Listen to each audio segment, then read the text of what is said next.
Now, here's Chief Meteorologist Tony Petrarca with your live Pinpoint Doppler 12 Futurecast.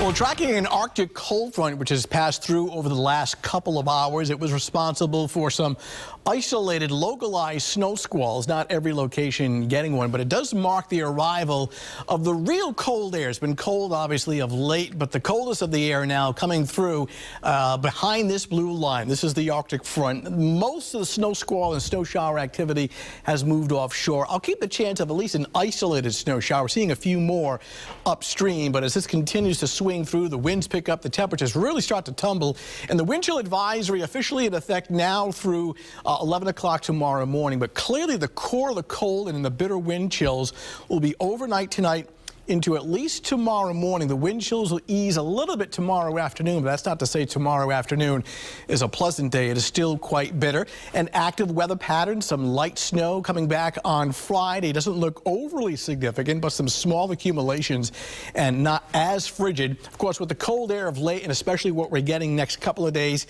some icing. In fact, a lot of the ponds and lakes are starting to ice over, but they're clearly not safe. We as adults know that, but we do have to remind some of the younger children. Echo Lake and Pasco were at 16 degrees, and that's it.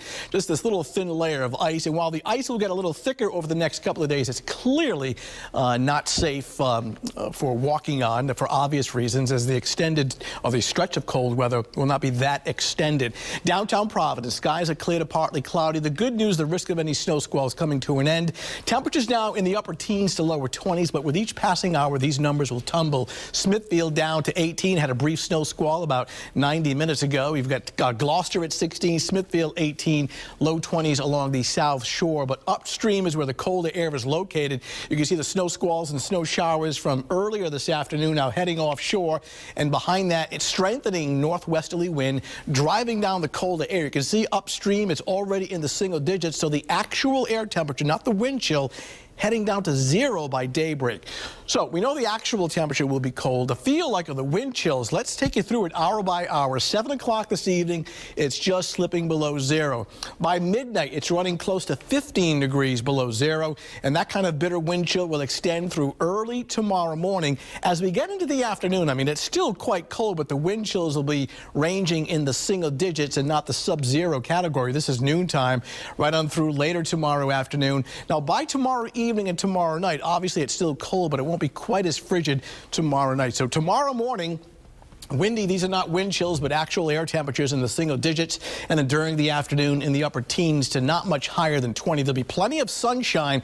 It'll be a dry day, but certainly ineffective sunshine. So the threat tracker in the high category tonight through at least Thursday morning because of the extreme wind chills that are in the forecast. Friday will put it in the medium category for a little bit of light snow and some small accumulations. Not as frigid on Friday. I think the best chance for any snow would be Friday morning for the commute. Unfortunately, we're thinking, early thinking is perhaps a coating to 1 inch or 2 of snow.